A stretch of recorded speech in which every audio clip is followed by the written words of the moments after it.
On the fateful day, accused person armed with dangerous weapons and bombs attacked the deceased and the prosecution witnesses.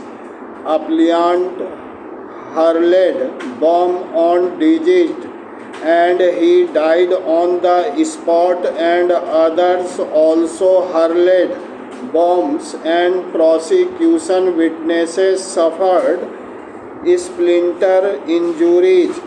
The High Court upheld the acquittal of all the accused except the appellant and convicted the appellant U/S 302 Parachin. The High Court has not exercised the caution that was expected to while dealing with the judgment of acquittal by the trial court. High Court was not justified in interfering with the well-considered judgment of the trial court. The judgment of the High Court is set aside and that of the trial court is restored. Parachin.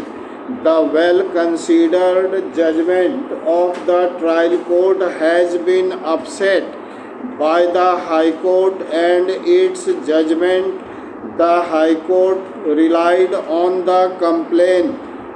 There is hardly any consideration in the High Court's judgment, more particularly of the mix-up of timings as regards the complaint. In the complaint, it is especially alleged that the Telugu Desam party was led by the appellant. Both the parties had fought in connection with using the road, and the witness himself and his party people were accused in that case and were absconding. It is then suggested PW1 and other person went to cart the paddy hay of R.R. and while they are bundling the hay, the 16 accused persons came there and the appellant A2, A3 were holding bombs in their hands.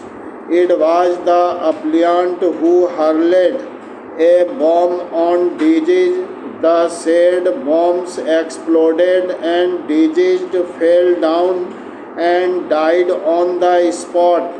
Then the others also started hurling the bombs. PW1 then refers to his being hacked by other accused person with a hunting sickle and on the right knee with the spear. He then refers to an injury caused on his little finger because of the spear. He then refers to the police firing a gun. After that, he refers that all the injured came to the government hospital and were being treated. On seeing the evidence of PW1 in the light of the evidence of PW14 head constable and PW15 circle inspector, the falsity of his evidence becomes clear. Though in his examination in chief, he claimed that all of them, along with the women folk, were taken in the tractor